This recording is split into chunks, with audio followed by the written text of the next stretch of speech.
नमस्कार, राज English classes में आपका स्वागत है। चलिए आज हम फिर इन द ब्लैंक्स का क्लास करते हैं और सीखते हैं कुछ नया चीज।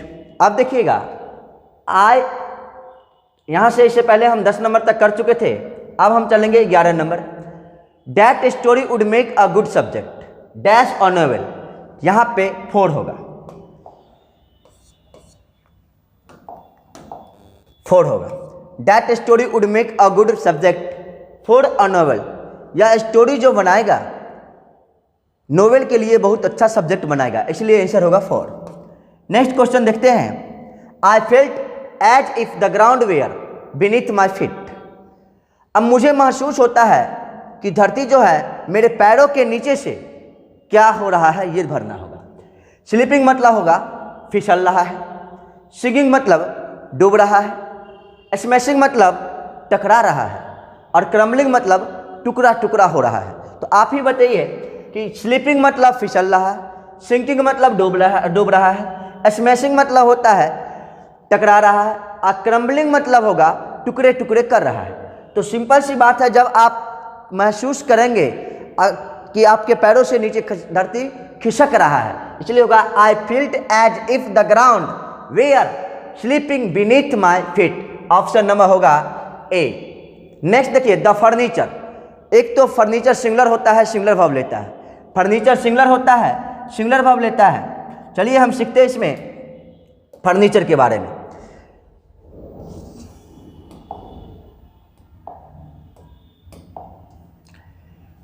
एक होता है फर्नीचर,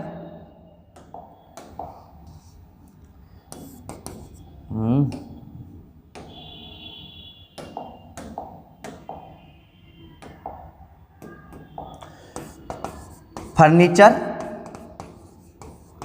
एक होता है क्रोकरी, एक होता है मशीनरी, एक होता है ज्वेलरी,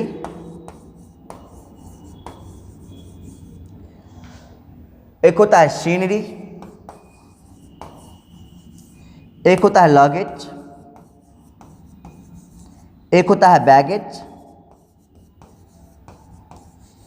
ये जितना भी फर्नीचर है, क्रोकरी है, मशीनरी है, ज्वेलरी है, मशीनरी, सीनरी है, लगेज है, बैगेज है, ये सब हमेशा सिंगुलर रहता है, सिंगुलर वर्ब लेता है। चाहकर भी इसके अंत में एस, एस या आई एस नहीं लगा सकते हैं। अगर फर्नीचर को फर्नीचर्स कर दिए गलत हो जाएगा, क्रोकरी को क्रोकरीज कर दिए गलत होगा, मशीनरी को मशीनरीज करेंगे गलत होगा, ज्वेलरी को ज्वेलरीज करेंगे गलत होगा, सीनरी को सीनरीज करेंगे गलत होगा, लगेज को लगेजेज करेंगे गलत होगा, और बैगेज को बैगेज करेंगे गलत हो जाएगा। जो भी ये सब नाउन है, ये सब नाउन हमेशा सिंगुलर होता है, सिंगुलर वर्ब लेता है। अब आ जाइए क्वेश्चन पे, देखेंगे द फर्नीचर। आप देखिएगा यहाँ पे लिखा हुआ है द फर्नीचर। फर्नीचर तो सिंगुलर है, तो सिंगुलर वर्ब लेगा। ये आंसर होगा नहीं, ये आंसर होगा नहीं, ये आंसर होगा नहीं, और ऑप्शन नंबर हो जाएगा ए। नेक्स्ट देखते हैं। In dash 10 years man will have probably learned to live long as a result of the advanced human genome research। अब देखिएगा, एक रूल होता है, रूल लिखिएगा, अगर ऑर्डर आएगा तो उसके बाद प्लूरल काउंटेबल नाउन होगा। एनोदर आएगा तो इसके बाद सिंगुलर काउंटेबल नाउन होगा। लेकिन एनोदर आए और उसके बाद कोई डिजिट आ जाए, 3, 4, 5, 6, 7, 8 कोई भी डिजिट आ जाए, तो उसके बाद प्लूरल काउंटेबल नाउन होता है। एक बार और देखिएगा, ऑर्डर के बाद आने वाला नाउन प्लूरल होगा, एनोदर के बाद आने वाला नाउन सिंगुलर होगा। लेकिन अगर एनोदर आए और कोई डिजिट आ जाए, 3, 4, 5, 6, 7, 8 कोई भी डिजिट आ जाए, तो इसके बाद आने वाला नाउन प्लूरल हो जाएगा। अब क्वेश्चन पे चलिएगा, तो देखिएगा,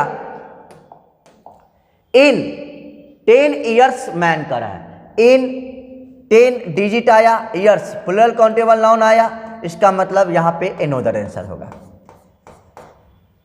इन another 10 years man will have probably learn to live long as a result of the advanced human genome research. Option number होगा डी। नेक्स्ट देखते हैं, my colleague has been a dash worker of the telephone department for the last 30 years. अब हमारा सहकर्मी जो है अंतिम 30 सालों से इस टेलीफोन डिपार्टमेंट में वर्कर के रूप में काम कर रहा है, वर्कर के रूप में है। तो यह कैसा वर्कर के रूप में है भाई? कॉन्शियस। कॉन्शियस मतलब होता है सतर्क। कॉन्शियस का अर्थ होता है सतर्क। कॉन्साइंशियस, कॉन्साइंशियस का मतलब होता है कर्तव्यनिष्ठ। कॉन्साइंशियस का अर्थ क्या होता है? कर्तव्यनिष्ठ। और कॉन्सिनेबल समझदार। कॉन्सिनेबल का अर्थ होता है समझदार। और एक और ऑप्शन दिया गया है यहाँ पे, कॉन्सेंसस। कॉन्सेंसस का अर्थ होता है सहमति। अब देखिए, कोई भी लंबा समय से अगर कार्य करता रहेगा तो वो कैसा वर्कर रहेगा? कर्तव्यनिष्ठ। कर्तव्यनिष्ठ, इसलिए ऑप्शन नंबर होगा B. Option number B. Option number B. अब नेक्स्ट क्वेश्चन चलते हैं।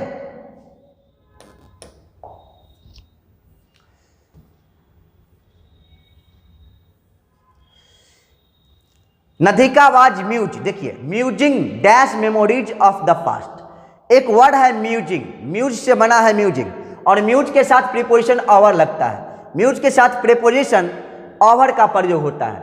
म्यूज के साथ प्रीपोजिशन ओवर का प्रयोग होगा। म्यूज के साथ प्रीपोजिशन ओवर का प्रयोग होगा, इसलिए इसका आंसर होगा A, muse over. Musing over, चिंतन करना। म्यूज ओवर, चिंतन करना।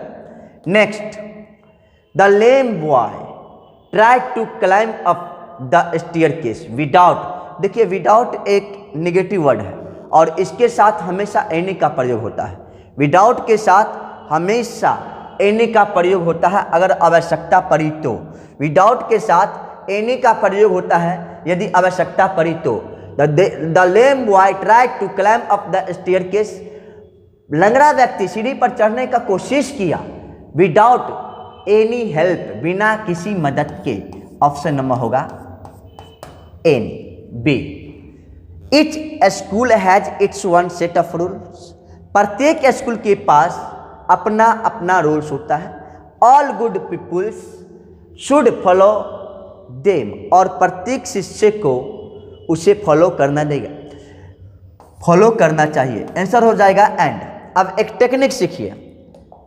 अब देखिए, अगर एंड आता है तो इसका मतलब इधर पॉजिटिव सेंस वाला सेंटेंस चाहिए और इधर भी पॉजिटिव सेंस वाला। अगर नहीं तो अगर इधर नेगेटिव वाला सेंस होगा तो इधर भी नेगेटिव सेंटेंस वाला सेंस होगा। अब देखिए, एंड अगर आएगा तो इधर पॉजिटिव सेंस वाला सेंटेंस चाहिए तो इधर भी पॉजिटिव सेंस वाला सेंटेंस चाहिए। एंड आएगा तो इधर भी नेगेटिव सेंस वाला सेंटेंस चाहिए और इधर भी नेगेटिव सेंस वाला सेंटेंस चाहिए। इसका मतलब एंड के दोनों तरफ या तो पॉजिटिव सेंस वाला सेंटेंस होगा या फिर नेगेटिव सेंस वाला सेंटेंस होगा। लेकिन यदि बट आता है तो इधर पॉजिटिव हुआ तो इधर नेगेटिव सेंस वाला सेंटेंस होगा। अगर इधर नेगेटिव हुआ तो इधर पॉजिटिव सेंस वाला सेंटेंस होगा। एंड आएगा तो दोनों तरफ पॉजिटिव सेंस वाला सेंटेंस होना चाहिए या फिर दोनों तरफ नेगेटिव सेंस वाला सेंटेंस होना चाहिए। लेकिन बट आएगा तो एक तरफ निगेटिव सेंस वाला सेंटेंस होगा तो दूसरा तरफ पॉजिटिव सेंस वाला सेंटेंस होगा। या पहला वाला नेगेटिव हो या बाद वाला पॉजिटिव हो, कोई फर्क नहीं पड़ता है।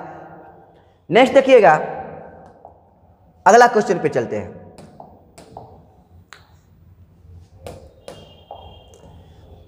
On my return from a long holiday I had to dash with a lot of work. यह फ्रेज से क्वेश्चन है। फ्रेज से जब भी क्वेश्चन आए तो अगर आपको फ्रेज याद है तो बनाइएगा, नहीं तो छोड़ना पड़ेगा आपको क्वेश्चन।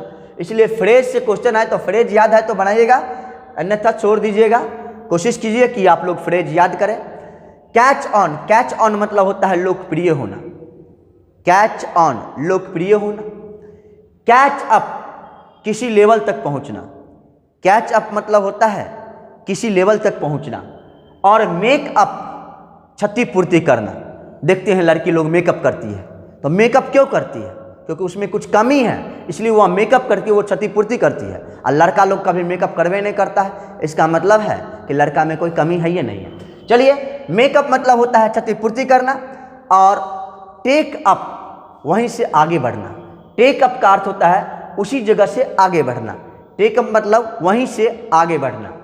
आंसर होगा यहाँ पे देखिएगा, एक बार और देख लीजिए, कैच ऑन लोकप्रिय होना, कैच अप किसी लेवल तक पहुंचना, मेक अप क्षतिपूर्ति करना, और टेक अप उस लेवल से आगे बढ़ना। On my return from a long holiday, अगर कोई भी व्यक्ति अगर लंबा छुट्टी से वापस आएगा तो उसे उसे क्या करना पड़ेगा, बहुत सारा काम को उस लेवल तक पहुंचाना पड़ेगा, इसलिए होगा answer catch up. Catch up, on my return from a long holiday I had to catch up with a lot of work. Option number होगा बी। नेक्स्ट देखते हैं, only one of the boys. देखिए एक rule होता है कि one of के बाद आने वाला नॉन प्लूरल होता है लेकिन वर्ब सिंगुलर होता है। देखते हैं, केवल वन आएगा तो इसके बाद सिंगुलर काउंटेबल नाउन और सिंगुलर वर्ब होगा, लेकिन वन आए उसके बाद ऑफ आए तो ऑफ के बाद आने वाला नाउन प्लूरल काउंटेबल नाउन रहेगा और वर्ब सिंगुलर रहेगा।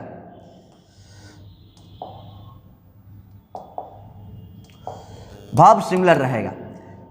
वन आएगा तो आने वाला नाउन भी सिंगुलर, वर्ब भी सिंगुलर, लेकिन वन के बाद ऑफ आ जाए तो ऑफ के बाद आने वाला नाउन तो प्लूरल होगा लेकिन वर्ब सिंगुलर रहेगी। जैसे one of the students are reading English.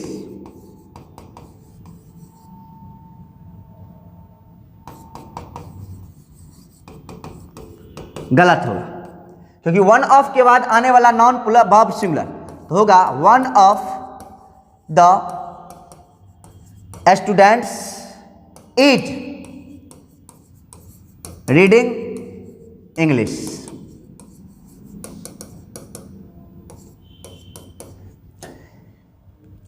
एक बार और देखिए, वन केवल आएगा तो आने वाला नॉन भी सिंगुलर, वर्ब भी सिंगुलर, लेकिन वन के बाद ऑफ आ जाए तो ऑफ के बाद आने वाला नॉन तो प्लूरल रहेगा परंतु वर्ब सिंगुलर रहेगी। देखते हैं इस क्वेश्चन में, ओनली वन ऑफ के बाद आने वाला नॉन प्लूरल और वर्ब सिंगुलर, तो यहाँ पे हैज आंसर होगा। तो आप सोच सकते हैं कुड और कैन क्यों नहीं होगा। कुड और कैन पहले ही कट गया क्योंकि इसके बाद हमेशा भी वन आता है और इसके बाद भी हमेशा भी वन आता है, तो ये दोनों आंसर कभी हो ही नहीं सकता। और हैव प्लूरल है इसलिए आंसर नहीं होगा। वन ऑफ के बाद आने वाला नाउन सिंगुलर होता है इसलिए ऑप्शन नंबर बी आंसर होगा। चलिए नेक्स्ट देखते हैं, hopes of the settlement depends on the dash of the discussion.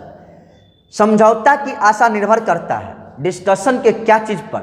समझौता की आशा निर्भर करता है, देखिए फाइंडिंग्स मतलब होता है खोज, आउटकम का अर्थ होता है परिणाम, आउटकम का अर्थ होता है परिणाम, ब्रेक थ्रू मतलब दरार होगा, ब्रेक थ्रू मतलब दरार, और रिसोल्यूशन समाधान।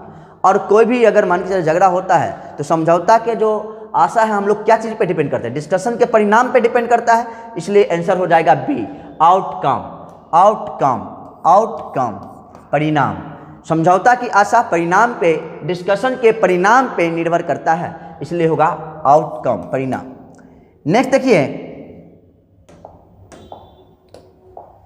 वी मस्ट एवेल, इस वर्ड को ध्यान दीजिए, एवेल काफी इंपॉर्टेंट वर्ड है एवेल। एवेल के बाद रिफ्लेक्सिव प्रोनाउन आता है, एवेल के बाद क्या आता है रिफ्लेक्सिव प्रोनाउन, रिफ्लेक्सिव प्रोनाउन है, और एवेल के बाद अगर प्रीपोजिशन की आवश्यकता पड़ी तो ऑफ लेता है। एवेल के साथ हमेशा प्रीपोजिशन ऑफ लेता है। एवेल के साथ प्रीपोजिशन क्या लेता है, ऑफ लेता है, इसका मतलब होता है लाभ उठाना, लाभ उठाना। एवेल के साथ प्रीपोजिशन ऑफ लेता है। तो आप देखिए डबल फिलर है लेकिन पहले चेक करेंगे तो we must avail our selfs यहाँ पे ऑफ होना चाहिए, और इसमें देखिए पहला वाला ऑफ है नहीं, इसमें भी ऑफ नहीं है और इसमें भी ऑफ नहीं है, तो ये तीनों ऑप्शन कट जाएगा, आंसर हो जाएगा ए ऑफ इन, दूसरा अपने आप भर जाएगा। नेक्स्ट देखते हैं, it is time we with determinations. अब देखिएगा इट इज टाइम का रहा है, इट इज टाइम का रहा है तो आप ध्यान दीजिएगा हमेशा इट इज टाइम हो, इट इज हाई टाइम हो। जैसे देखिएगा इट इज टाइम के बाद सिंपल पास्ट आता है, इट इज हाई टाइम हो, इसके बाद भी सिंपल पास्ट आता है। इट इज टाइम व्हेन हो,